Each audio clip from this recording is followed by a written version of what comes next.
Welcome back, guys. We're T and K here with Everything Goes. We're excited to bring you this new podcast. Have a lot on our minds to talk about. A lot of baseball with baseball starting up. Some more NFL and NBA. So let's kick right into it.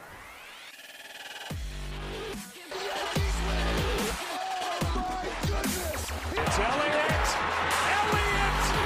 It's picked up! It's picked up! It's Tracy Porter! All right, so some big news in the MLB today. Nolan Arenado gets it done with an 8-year, $260 million deal contract with the Colorado Rockies, which is obviously a huge deal for them to keep their face of the franchise right around with them.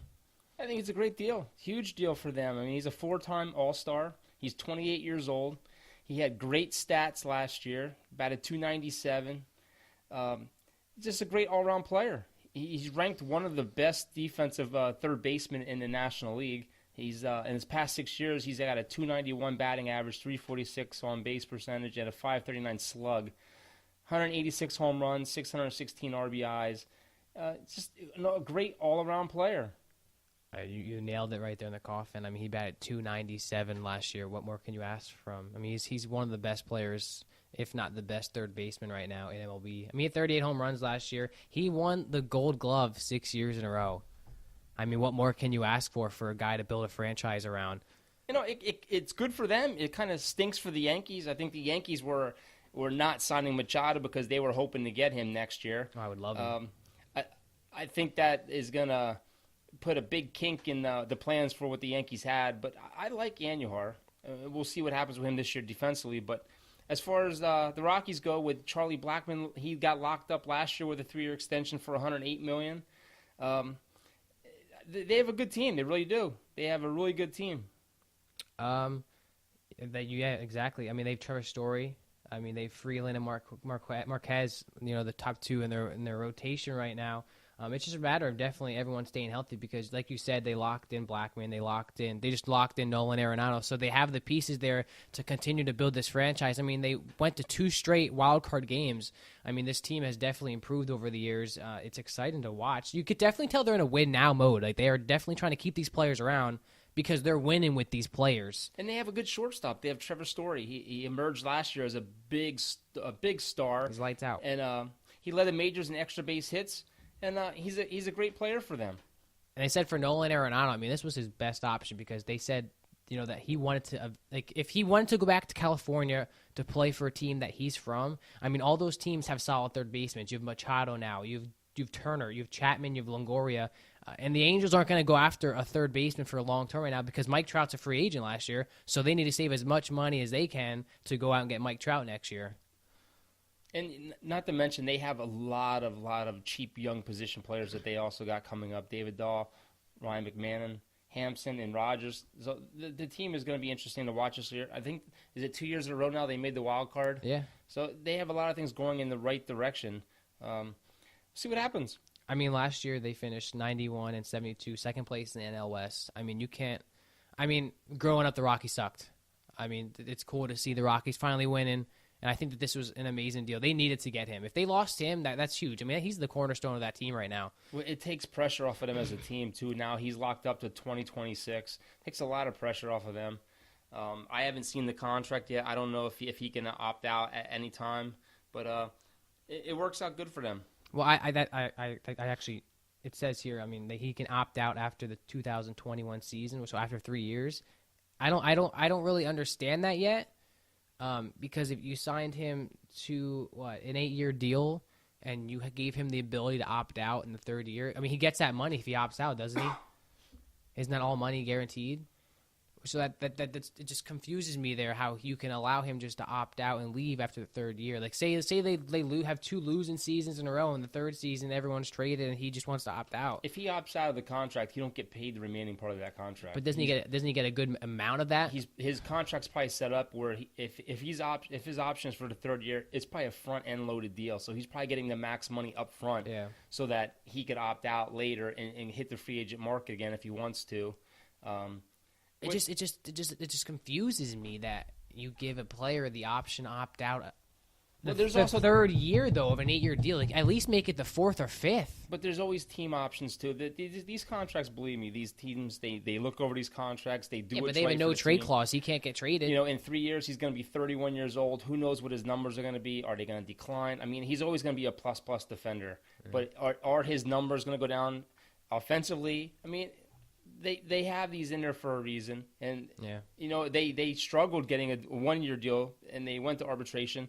So this is probably the best deal they could have got out of him to lock him up. Yeah, like you said, I mean, are his numbers going to drop? Probably. I mean, if you look at his numbers, I mean, he's a 6-time Gold Glove already. And let's face it, this is probably his last big deal he's going to get. He's already 28 years old. Yeah, absolutely. You know, after this deal, if he does complete the whole deal, he'll be 36 years old. So we'll see what happens. They talked about like all this drama now, like Aaron Rodgers signing an 8-year deal, $260 million. How does that look for Harper? And I read something saying how like someone really close to Harper said that Harper hasn't signed yet because he's very competitive and he wants to make his mark with that biggest contract, which kind of threw me off. I said that's kind of stupid. That doesn't make sense. You know, I would just sign whoever's offering me I mean, you have teams offering $300 million. But, I mean, if you're trying to compete with a contract, it's a little stupid. Well, I feel bad for teams like the Phillies. The Phillies are holding out on signing like Keuchel and Kimbrel because ruining their plans. They want to see what's going on with Harper. And Harper, I think he's just waiting for that. Right now he's playing it smart. He's going to have these teams battling back and forth with years and money. And I said it last week, and I'm going to say it again. I think the Phillies are going to sneak in with a 12-year deal for like $400 million. I would not be surprised. I don't know if I would say he's playing it smart. I mean, I'm almost positive the Phillies offered him exactly what he wanted. It doesn't matter. Why doesn't he take it? Because if somebody came in and offered him more money for less years or more years, and something have to happen with the Dodgers that came in that made him hold off. But if you read the rumors, the Dodgers and the Giants, they're offering him short-term deals. I mean, a lot of money, but at the end of the day, I mean, do you want to play for a team for a short amount of time, or do you just want that lock-in contract? Well, it depends what those short-term deals are. I mean, if it's making like $36 million a year, and he could be a free agent in 4 years, why not? I think that's what's holding him back. I think he's seeing how there's teams out there like the Dodgers all of a sudden who will offer him maybe a 3 or 4 year deal and get paid almost $40 million a year. But the thing about Bryce he can still get a huge contract after that. Bryce Harper is so young. He's like 25 years old. So even if he signed a 3-year deal, he'll only be 28 years old, and he'll get another max deal. Yeah, I mean, you think about it. We're talking about Arenado. He's only 28, and he just got 8 years, $260 million. Okay, so if Harper signs a 3 or 4 year deal for $40 million a year, I mean that's already a lot of money. And then after that, he gets another max contract. I mean, he's playing it right then. You think if he makes over $100 million on a 3-year deal, and then he comes back and signs an 8-year deal for over $200 million, he's gonna be making close to $400 million.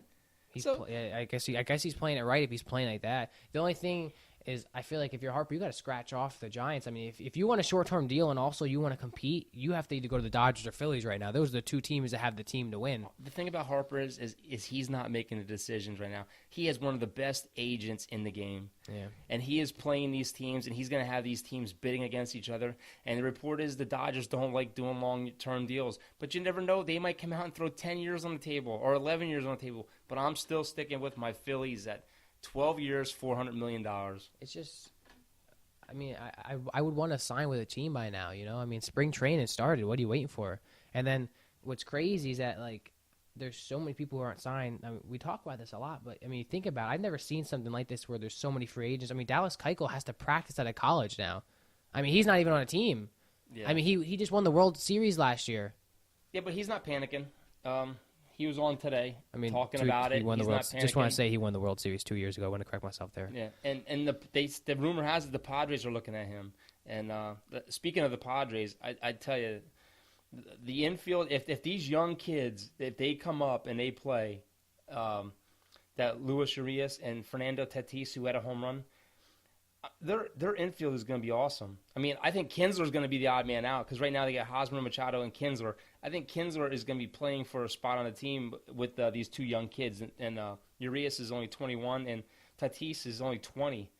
I mean, is that a bad thing? I mean, if you think about it, I mean, Kinsler fighting for a spot. I mean, Kinsler played with Boston last year and had a great year. I mean, that's a bright side right there. I mean, he's in his late 30s, so he could be a good backup on the day off.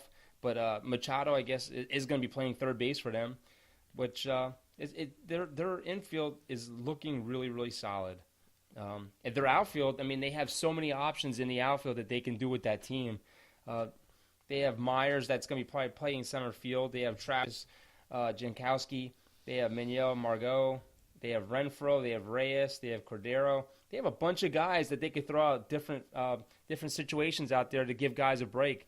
Keep the team. It's going to be a different fresh. team. It's going to be a different team this year. And like you said, I did see that. The Padres. They're not really counting them getting Harper, but they're in the talks. If they come out of nowhere with the right price somehow, I mean, that team's off the charts right there. Even if they get Dallas Keuchel, that's a huge improvement. They need someone like a Keuchel because the pitching, that's going to be their downside. That really is. But they're young. The pitching's young. Yeah, they do have a lot of young pitchers. Mackenzie Gore, Adrian Marijuana, Logan Allen, Chris Paddock, Luis Patino. They have a lot of young guys where if they had a veteran like Keuchel to come in and work with these guys and just be that locker room presence, you never know what could happen. You never know. I actually watched an interview with A-Rod today. They asked him, when you see people like Machado, they sign these $300 million contracts, and you people complaining, are you one of those people that complain? And he said, no, because, being on that side of the contracts, if you think about it like this, okay, you have your stadiums, okay, you just got Manny Machado. That means you're selling more tickets. That means those ticket prices are going up. That means your food and drinks are going to start to go up because you're getting more packed. That means at the end of the day, you're making the money for that. It's not like you're all this money just comes out of nowhere and you're going to be broke. Like you're making all that money now because he's bringing in fans to watch you. Yeah, but A-Rod's not going to go against anything like that because he's made over $500 million on 2 contracts already between the Yankees and Texas. So he's not going to downplay that at all. He's no, but what he said was right. Just because like someone, it's I don't know. Going off the Padres, how you were just saying, talk about the team. They have the number 1 ranked prospect farm system right now. Oh yeah. So like having Machado was huge because they can bring up such great prospects within a year and a half, 2 years, and that team could be a young Cubs, a young Yankees, Bronx Bombers, and yeah, but it's the number 1 ranked right now. But after camp breaks and some of those younger guys come up, it won't be the number 1 anymore. That was the same thing with the Yankees. The Yankees had a really, really good farm system, and then when a lot of the players came up, the rankings changed. So. I mean, that's a good thing, though. I mean, if your rankings change, that means those players are coming up and helping your team improve. Yeah. So, I mean, on the bright side, that's a good thing to see. I just think that the Padres, and I called that from like maybe 2 episodes ago, that in 2 years, they're going to compete. If not this year, you're going to see a different team. It's not going to be the same team anymore. I don't think this year. I think that they still have pitching things to iron out. I mean, they have a lot of young pitchers that we talked about. I mean, if they can get some great arms to start throwing, you never know. But I mean, you saw it last year with the Phillies. I mean, they went out and got Jake Arrieta, and that whole pitching stat changed. Just having like that presence of a player who's won a World Series, who's been there. It's like someone that good. Like having Machado on your team would give me the biggest momentum boost ever. I'd be like, okay, we're going to win it now. Especially that you got Eric Hosmer last year. I mean, do you seriously think that they're going to be a better team than the Giants, or they're going to be a better team than Arizona, or they're going to be a better team than the Dodgers? I mean, I could see them definitely beating the Giants. I could see them competing with the Giants and Arizona. I mean, Arizona just traded Paul Goldschmidt away. They've been trying to trade half their team away. I see Colorado winning that division. I don't see them being a wild card this year. I see them actually winning that division and making it to the playoffs just through winning the division. The Dodgers, I mean... It's going to come down to them, the Dodgers. The Dodgers, with Kershaw's injury and the amount of innings that he's thrown over the last 5 years... Oh man, I just think it's a devastating loss. He's your best pitcher out there. I mean, from 2011 to 2017, he's 118 and 41, which is just a mind blowing stat. I mean, his career ERA is 2.39, which is amazing. But he started 30 or more games over the last 5 seasons, and they've been riding. I mean, he's their best guy per those seasons. I mean, that's 1,000 innings. When he's on the mound, the last 5 years. When he's on the mound, you could probably predict like I don't know, 80% chance he's going to win, and that's unbelievable. He's probably one of the. I always congratulated Kershaw because so you always see people get these max contracts and then like they'll have that one good year, like like Chris Davis we talked about how he just sucks now. I always gave props to Clayton Kershaw because he signed that huge contract deal and he was lights out every single year. He never failed it. Like he lived up to that contract. You get these people, say A-Rod, we were just talking about A-Rod. A-Rod signed that contract with us, with the Yankees, and I mean, towards the end, he started to fade away. You get these guys that sign these huge contracts, and then they just kind of fall apart, like Miguel Cabrera, David Price. But Kershaw lived up to that. Concerning these arm problems, they don't want to do an MRI yet. He's just throwing catch, and he's saying he's not feeling comfortable. That's never a good sign, but, I mean, it's not bad yet where they want to do an MRI. I mean, their rotation behind Kershaw is Bueller, Rue, Hill, Medea. Which still isn't bad. Stripling, they still have a good bullpen. They still have a good rotation. I don't know. I mean, his velocity has definitely dropped over the year. They said that he was hitting low 90s last year. But, we were talking this on the side. It's almost like Cece Sabathia's case. Throughout his career, he was hitting high 90s, 95, 96. And now when you watch him play for the Yankees now, he's almost evolved his game where he focuses more on his junk and more location than anything now with his fastball. Not even trying to overpower. Because, you get some people like Chapman and Syndergaard, and they throw 105 miles an hour, and they overpower people. I don't think it's something to worry about yet with Kershaw. I think that, you could definitely see his speeds falling. I think he just needs to evolve as a player, which I think he easily can. I mean, he's so good enough to do it. I don't think it's something to worry about too much yet. Well, no. I mean, it's so early in the spring training. I mean, only 4 games into the Cactus League, and man, as a coach, I mean, if your ace comes up to you and says, "I'm just not feeling it. My arm's bothering me," or he's dissatisfied with the way his pitches are coming out, it's just, man, it's going to put a lot of concern onto the coach's head. I mean, yeah. I mean, hopefully he just picks up the ball the next time he throws and it feels right again. Because people have those days where you just don't feel it. But I saw the words inflammation and everything. For his sakes, I really hope it's nothing serious. I hope that. I just wouldn't rush him. I would let him have the veterans, or the young guys. The veteran, or he can come in and he can work on certain things, throw off a mound, throw a bullpen session here and there. Just let him work himself into the April start. I mean, the guy, he's going to be a Hall of Famer. There's no doubt. 7 consecutive All-Star selections, 3 National League Cy Young Awards. I mean, most valuable player. I would just let him build himself up and don't rush him along, because the last thing you need is a shoulder injury that throws this guy off for the whole season or something. Yeah, you can predict they're going to be good this year. I just hope the depth behind them is going to be enough to carry them. But I'm still saying I still think that's the Rockies' division. I think with the team that they have and the way that they've been going, I like them. Yeah, it's definitely going to be an interesting division. It's definitely going to come down to the Dodgers and Rockies, especially just like last year. It's going to come down to that last month. And I definitely agree with you. I think the Rockies will outplay them in the end, and I think that they'll finally get that. They won't have to play the wild card this year. I think that they'll get in. Well, good news for the Mets. Noah Syndergaard, he came out and he threw lights out in his first game. 99 he hit in his debut, which is amazing.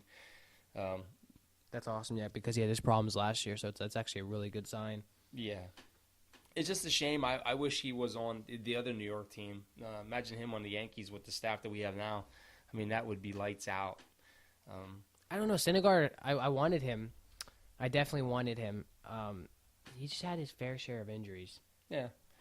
And it's different when you have like a position player because they don't. It's not like with pitchers, if they get an injury, it's something important. Because not saying that an injury for a position player is not important. It's just they can come back easily. Pitchers, they get an arm problem like that. I mean, that's your whole motion right there. He's still a great pitcher, though. To have him on the Yankees, oh my God, that'd be amazing.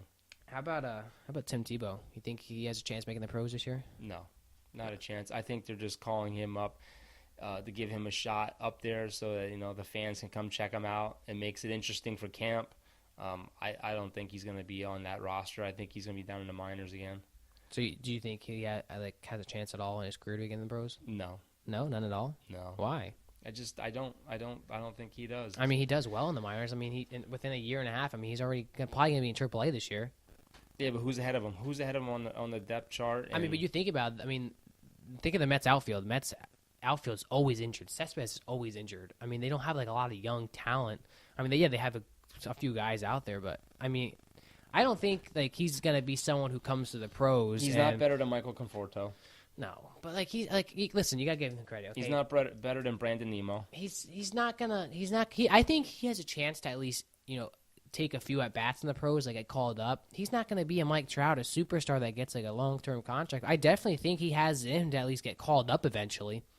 I mean, if he handles Double-A and Single-A, and then like comes up to Triple-A and handles Triple-A, he's gonna have to be lights out down there at those levels in order to get the call up. I don't see. All it takes is for someone to get injured, and he's down there hitting well, and all it takes for them to call him up.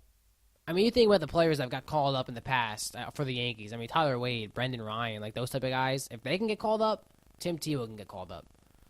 I mean, it can happen. It can never say never. I mean, there's a lot of younger guys ahead of him. Oh man, he's just the ticking time of time itself. I mean, it's just I don't know. All right, so to back up myself here, saying that you don't think Tim Tebow will ever make it. He played 84 games in Double-A last year. Okay, I don't care. He had 6 home runs and he batted .273, 22 walks, and only 1 stolen bases, but 36 RBIs. .273 in Double-A. That's not bad at all. I'm not.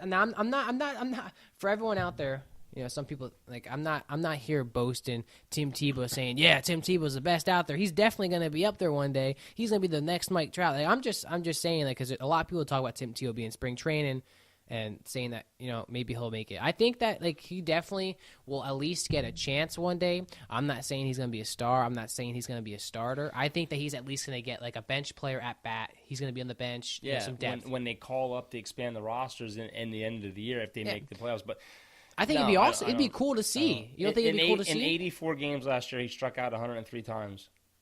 I'm just telling you, he's not going to make it to the pros. I mean, Giancarlo Stanton strikes out a lot. Harper strikes out a lot. Care. They also hit 50 home runs. Big difference. I'm just saying. I'm just saying it'd be cool to see him in the pros. Yeah, it would be. But he can hit more home runs than you can hit. My opinion. I mean, last year was his best average overall. I mean, from 2016 up to 2018, he went from a 194 up to a 273. I mean, the guy didn't play baseball for how long? I mean, he just hopped right into him. It was pretty awesome. I don't know. How many home runs you hit last year? Who, me? Yeah. I don't have to hit them. Yeah. We just sit here and watch them. But if I play MLB, I'll hit about 15. Yeah, because you put the difficulty down to beginner and you load your guys' stats up. That's okay. All right, let's get into it. We've been expecting this debate for a while. The Yankees, where's that? Let me get my paper ready for you. All right, Aaron Hicks. The Yankees, we're big Yankees fans here. First of all, let's just talk about the Yankees in general. I mean, I think they look good. They look good early. Paxton's pitching great. That Jonathan Loaiza, I tell you what, he is looking really good. If we can get him to turn things around, oh my God, man, his stats in the minors last year were amazing. What I thought was cool was to see Tulowitzki's first at bat from his former team that released him. Off Stroman, Stroman, which I love Stroman. I personally think he's a good pitcher. It just doesn't have a lot of help. A home run right off the bat. You could see he was pumped. He wanted to stick it to him, and I think that's awesome because a lot of people are like pushing we're talking about Tebow. Tulowitzki, they're pushing him down, saying, because of all the injuries. I truly do think if he can stay healthy for us, he'll be a good fit for us. Yeah, he's going to be. It's good to see him back, and it's good to see him healthy. I always liked him. He's always been a good player. He loves the game of baseball. He puts good stats up when he's healthy. Huge Derek Jeter fan. Which is awesome that he gets to play that position for him, too. I just think they have a lot of weapons on this team this year. DJ LeMahieu, the guy is amazing. He can play a lot of multiple positions, and I think he's going to see a lot of playing time. They don't expect to start him, but I think he's going to play a lot. He's whatchamacallit, I can't think of his name. You got Torres and Andujar. Gleyber Torres had a home run first at bat. Yeah, Luke he's starting. Voit is looking good. That's a great But, battle, Luke Voit and Greg Bird. Aaron Boone said he could see him playing 5 out of 6 games a week. So DJ LeMahieu, he can play anywhere from first base to third base. So it's beautiful when you have guys that need breaks. He can fit right in there. Going back to Luke Voit and Greg Bird, a lot of people trash me for being a Greg Bird fan. I just I understand that he hasn't been putting up stats lately, but I see the positive in him when he stays healthy. And I think back to the playoff games when he hits a home run off Andrew Miller, and it's just so exciting. That's the key. I mean, is staying healthy. I know. Stay healthy. But they're saying, that he's having one of the better spring trainings. And I think the reason why he's having such a good spring training is because for once now, I mean, he bulked up. But the past couple of years, who's he had to compete with him, I mean, this year, Matt Holliday was there. I mean, Matt Holliday is just a home run hitter, DH guy. He's not going to take first base from him. This year, you have Luke Voit, who looks like Babe Ruth out of the womb. Greg Bird's hurting himself. But the injuries kill you. Yeah, but I mean, you can't. Some of them you just can't stay away from when you foul a ball off in your foot. I mean, it's hard. I understand that, but I remember when Kurt Simmons was here at Egypt that time talking to me, and he was talking about back in the old days when you played through injuries. Because, I get that. Yeah, because you only have one shot, and if somebody comes up like Luke Voit, no one expected him to bat over 300 and hit all the home runs he hit, and now look they have him marked in as the starter already. You're only as good as the time you have on the field. So if you're on the field and you're not living up to the standard or you're injured a lot, it's a business, and they're gonna look past you.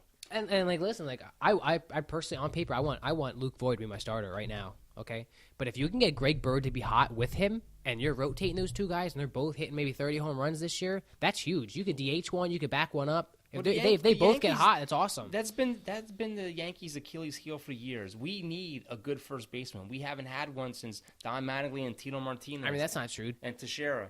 Yeah, I was gonna say Teixeira was great. Just couldn't stay healthy. I know, but I'm just saying we have not had one since then, and we need someone to fill that void there because we've had a lot of problems with first base.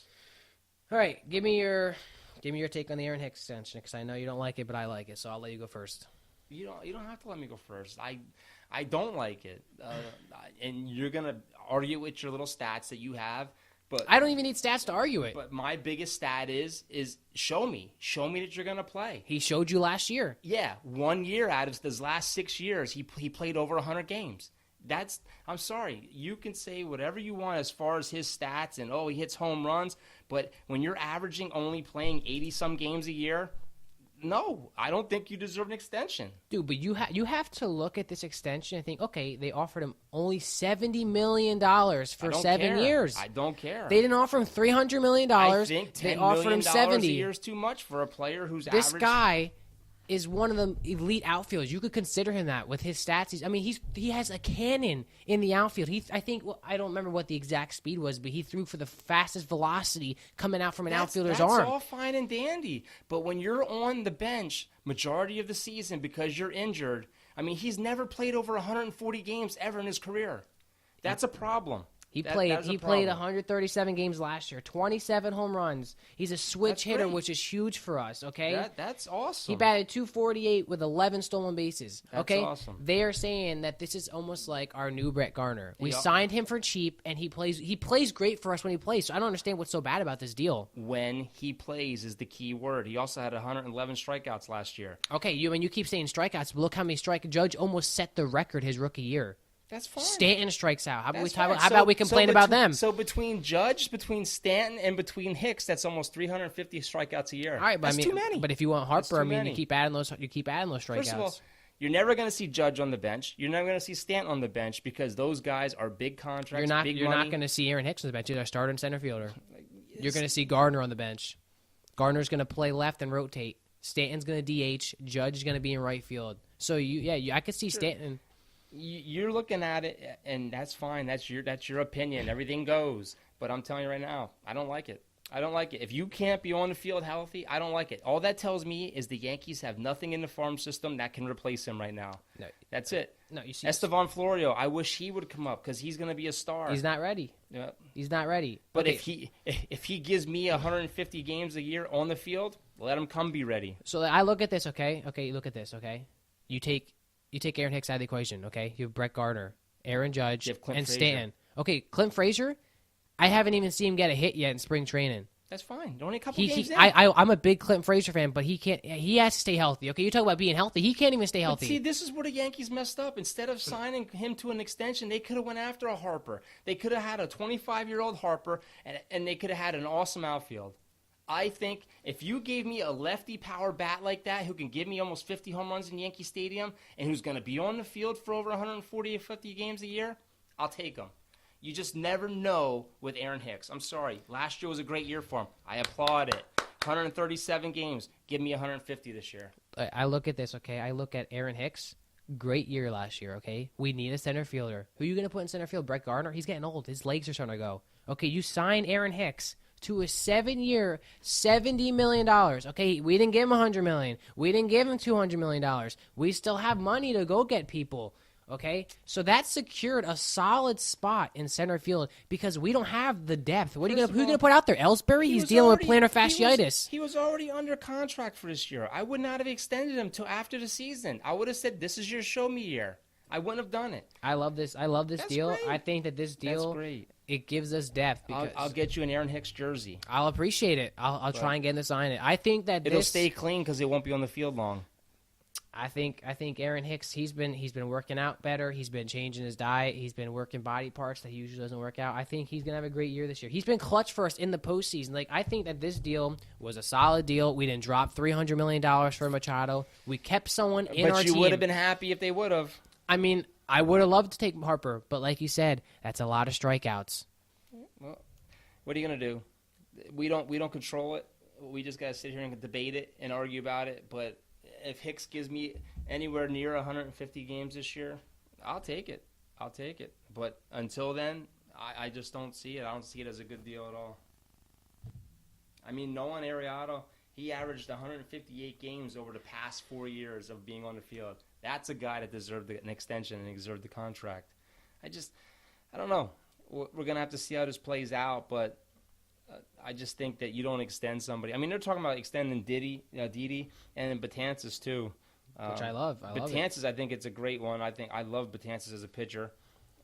You don't think Didi is? I do too. I just hope he comes back from this injury. I like Didi. Didi's a great shortstop. Didi had some huge shoes to fill, and I think he filled those to the fullest. Oh, absolutely. I think he was a great pickup, and I don't think he got enough credit, and he's a great batter. I just hope this injury doesn't affect his motion and the way he throws it, and we'll see. We'll see what happens. I mean, they do have a lot of options there until he does get healthy, and I know he's down there working his butt off now, but the Yankees have a lot of decisions in the outfield. I just think, the outfield changes have to come eventually. I think eventually you're going to see Clint Frazier, Aaron Hicks, Aaron Judge, and DH is going to be staying. That's going to be your outfield. Gardner's going to be on the bench. I'm really interested to see what Estevan Florio does in this spring training event. I just hope that he shines and they leave him up, or at least put him in AAA so he can come up, because he's one of our top prospects, and everyone's been talking about him. And he's got a great arm, and he has a great bat. And if he's like Miguel Andujar and Gleyber Torres, oh, man, our team is going to be lights out. Just before we leave baseball, just a few topics around the league. I saw that Forsythe signed with the Rangers to give them some infield deep, and Cameron Maben went over the Giants to give them some outfield depth, which is nice for the Giants, even though if I was Harper, I wouldn't go there. But I think you're going to start seeing the rest of these guys start signing. You're going to see little contracts here and there now, I think, especially some of these older guys where they can get some veteran experience, definitely. Cameron Maben was a good one to get because they lost McCutchen. Forsythe was good to give them infield depth at the Rangers because they traded some people away. But I'm excited to see how this spring training looks for them, for everyone. I'm excited. I mean, they're saying there was a rumor out there saying that Kimbrel might sit out this year, but his agent came out and denied those rumors. And I think worst comes to worst that Boston gives him a little deal and he takes it because I don't think Boston's interested anymore. To be honest with you, I think he's going to end up somewhere that he might go for a short-term deal. They were saying the Phillies were going to be all in on him, but you know what? I don't know what the Phillies are doing or why they're waiting. I would just go after Keuchel and go after Kimbrel, give them the deals, and stop worrying about Harper. I think they have a great team as it is now, and if they secure those two pieces to the bullpen and to the pitching staff, it's going to make it even better. Harper, will he make them better? Yes. But I just think that the circus that's going on with Harper, it just you gotta start worrying about the team and the players that are there now and the players that are still out there that you could use right now, and let Harper make his decision and then go. All right, moving on from baseball, we're going to move into some NFL here. John Ross from the Bengals. They are talking about trading him, and I want him as a Saints fan. You know why? Drew Brees is why. You think about John Ross, he beat Chris Johnson's time at the Combine, okay? That's elite speed right there. He's barely played because of that one injury he had, but when you hook him up with Drew Brees, that's deadly. Throwing deep to him with Drew Brees, one of the best accurate quarterbacks in the league. Problem is he's on a bad team. That whole team needs to He rebuild. only has 21 receptions for 210 yards in 13 games. I mean, 7 touchdowns. He is a fast receiver. I just think it's a bad fit for him there. I think he needs a fresh start, definitely. But let's talk about your boy over there in the Dallas Cowboys. I guess it's the last time he's getting caught because he's suspended indefinitely. Yeah, I don't know what's going on with Randy Gregory. I just think enough's enough. He's got some major problems that they have to take care of that. But I think there comes a time and a place where you have to say enough is enough. When you fail that many drug tests, and all the guys who try out and get cut, and the hundreds of kids that get turned away, I think, you had your opportunity. You blew your opportunity. It's time to cut the strings on this. What is he getting caught for? Is it marijuana? They're just saying he's breaking the rules as far as substances. I don't know if it's strictly just marijuana or what it is, but you're seeing too much of it in the NFL. And I think they ought to either just legalize marijuana for the NFL and be done with it, or they have to make the rules a little harder and say, you know what, that's it. I mean, it's the same guys you see over and over again doing it. Josh Gordon, Randy Gregory. Just now, David Irving, I heard, is possibly going to be suspended again. It's just it's bad for the sport, and it's time to move on from these guys. You're living the dream, and you're throwing the dream away. And if you have problems like that, then you got to go get help. And football should not be important at that point. You have some major problems. What annoys me about this is, you shouldn't have to change the rules. Like, how hard is it? Just say it's marijuana, okay? Obviously, some states legalize marijuana, but like you're playing for a business that's paying you millions of dollars that somebody would die to play for. And if you can't smoke weed for just the football season, just don't smoke it. How hard is that? You are literally making millions of dollars and have the world in your hand right now, playing on the grandest stage of all, and you just can't stop? Yeah, and at that point, it's an issue. It's more. I think it has to be more than marijuana. It has to be something else that's involved with it, because it's just he's had so much help, and he can't break the habit. And I feel bad for the guy, but at the same token, you're playing a sport, you're playing a business. It's got to be enough is enough. Draw the line. That's it. Get the guy help, and then just, I don't know, because him and Josh Gordon, they're just blowing the opportunities. Yeah, I don't know. I think it's just. I could see Josh Gordon's problem. He was taking pills, different kinds of pills. So obviously the addict part comes into that, where it's hard to get off of it. Well, he had a whole mess of problems. Just. I don't know if I'd want them to legalize marijuana or not, because then you'd probably see some people, coming to practice high. I'm not saying it would happen, but I could see it being a big controversy. But it's just these little rules. Why can't you follow these little rules? You're making so much. Just do it. Randy Gregory, it seems like February is his worst month. That is when he always gets caught. He always gets caught in the month of February. So lighten up the rules. Maybe like in the off season, until camp starts, you can smoke away or something. I don't know. I don't know what to do, but I don't think marijuana is as bad as like steroids or stuff like that. PEDs or. It's just when you get caught once and even twice, I think at that point you'd really make it a priority in your life to go out of your way and try and fix this, even if at that point you're addicted, so that you don't get cut. If you have a family and say you changed your lifestyle because you were making these millions of dollars, like, they're dependent on you. And if, I don't know, I mean, in some cases, like, some people need it. I mean, I remember Percy Harvin was interviewed one time, and he said he needed it because of his concussions. I can understand that part. Maybe release a medical, you know, just, like, take it slow like some states do. But then it's got to be a controlled situation. Oh, I mean, yeah, absolutely. I mean, this is Randy Gregory's fourth suspension since being drafted in 2015. That's crazy. You said fourth? Fourth. You think after the second, even after the and first, this is he'd change it. A year-long suspension he had in 2017. See, now, it's people like that I don't feel bad for. I mean, you were suspended a year. So you think you would at least, during that year, change your life. He's in the last year of his rookie deal. And he's been, in 4 years, he's been suspended more games than he's played. I mean, how many games has he even played? He's played 28 games. 28 games out of 4 seasons. 30. Was there 16 games in a season? It's unbelievable. He's only played 24 out of 4 years. That's terrible. No, he actually he's played in 28 games in 4 years, and he's been suspended for 30 games. I would just release him at this point. I would have released him. That is just... It's sad. It's sad to see players go through this stuff, you know? I wish them the best. I hope that they can all just... It's just tough. I don't even know what to say about that. I mean, he was banned twice for 14 total games in 2016 for violating the league's substance abuse policy. I mean, I could see it happening once. But like I said earlier, it's just Again, at some point... I don't know. You know, if you're going to have the rules... Then you gotta draw the line in the sand and say, look, that's it. It's your fourth violation. You're done with football. Or you have to change the rules where in the off season, not like it's a free for all. They still get tested, but if you're testing positive for marijuana, I don't see a suspension.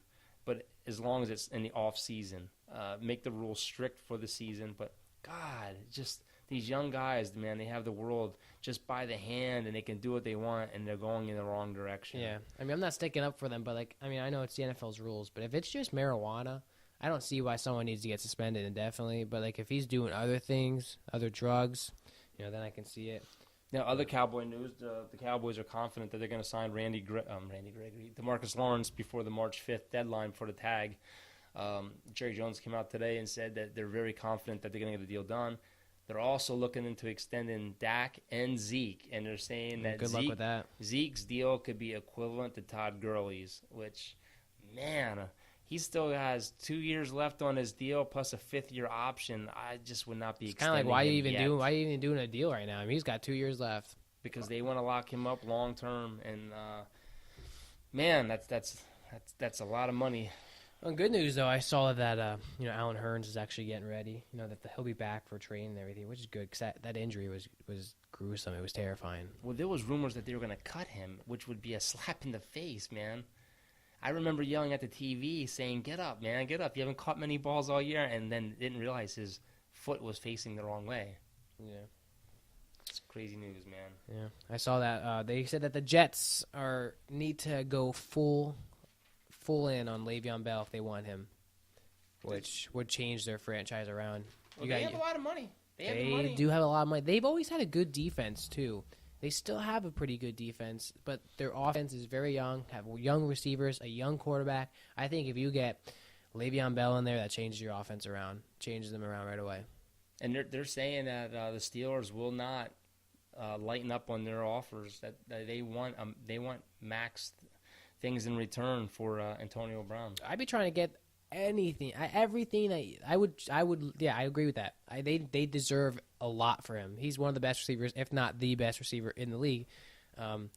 You better get a lot. You better not just kind of give him away for nothing. Well, they had an interview.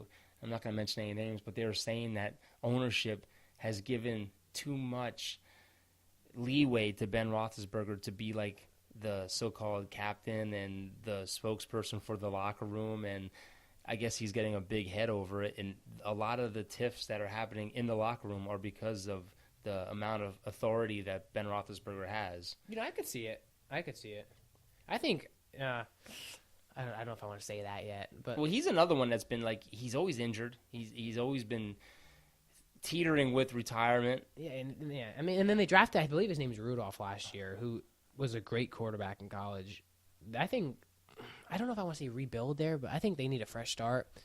I mean, with Big Ben in the lineup, you always got a good chance of winning, going to the playoffs. I just think after this season, there's a lot going on there. There's a lot. You know who I always feel bad for in the situation? The coaches. Mostly because I was coach. There's a lot to deal with. I feel bad for them because, they're the ones that got to put up with all this crap. And if things don't get handled correctly, they're the ones that get toasted in the media, and they're the ones that get fired. I know. They're not the ones that are controlling what's said in the locker room. The players control whether a coach goes or not. I mean, look at the Giants. The Giants did a couple years ago where the defense just stopped playing. And then you can see they were almost like missing tackles on purpose on defense, and they ended up firing the coach. It's just... It's crazy. And just like baseball, you're not even a coach. You're a manager. You manage a team, and you can't bench people for not running. If you benched a $300 million Machado because he didn't run something out, he'd be gone. You think the general manager or the owner wouldn't be freaking calling down on that phone saying, what's he doing sitting on the bench? I said that the one day. I said, do you really think the Lakers coach could walk up to LeBron James in the fourth quarter with 2 minutes left and be like, hey, man, you're sitting on the bench?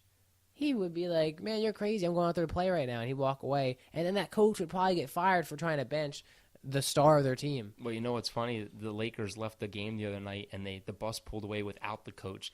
How many players on that bus do you think were yelling, hey, we forgot the coach? Probably none. They probably didn't care.